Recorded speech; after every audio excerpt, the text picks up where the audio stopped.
நம் ஆண்டவர் இயேசு கிறிஸ்துவின் நாமத்தினால் மகிழ்ச்சியும் சமாதானமும் நம் அனைவரோடும் இருப்பதாக. 1 கொரிந்தியர் 11:23 26 முடிய.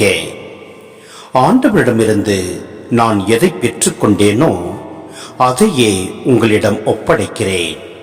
அதாவது, ஆண்டவராகிய இயேசு காட்டிக் கொடுக்கப்பட்ட அந்த இரவில் அப்பத்தை எடுத்து கடவுளுக்கு நன்றி செலுத்தி அதை பிட்டு, இது உங்களுக்கான என் உடல், இதை என் நினைவாக செய்யுங்கள் என்றார்.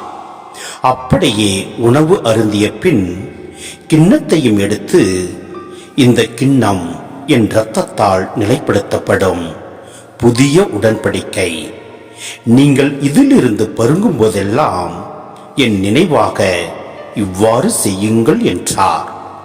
ஆதலால் நீங்கள் இந்த அப்பத்தை உண்டு கிண்ணத்திலிருந்து பருகும் போதெல்லாம் ஆண்டவருடைய சாவை அவர் வரும் வரை அறிவிக்கிறீர்கள். சிந்தனை: அப்பத்தை உண்டு கிண்ணத்திலிருந்து பருகும் போதெல்லாம் ஆண்டவருடைய சாவை அறிவிக்கின்றோம். இன்று புனித வியாழன். இயேசு பணிக்குருத்துவத்தையும் நற்கருணையையும் ஏற்படுத்திய நாள். பிறர் வாழ தன்னையே இழப்பதுதான் தெய்வீகம் என்பதை மகத்துவமான திருவருட் சாதனங்கள் வழியாக இயேசு நமக்கு உணர்த்துகிறார்.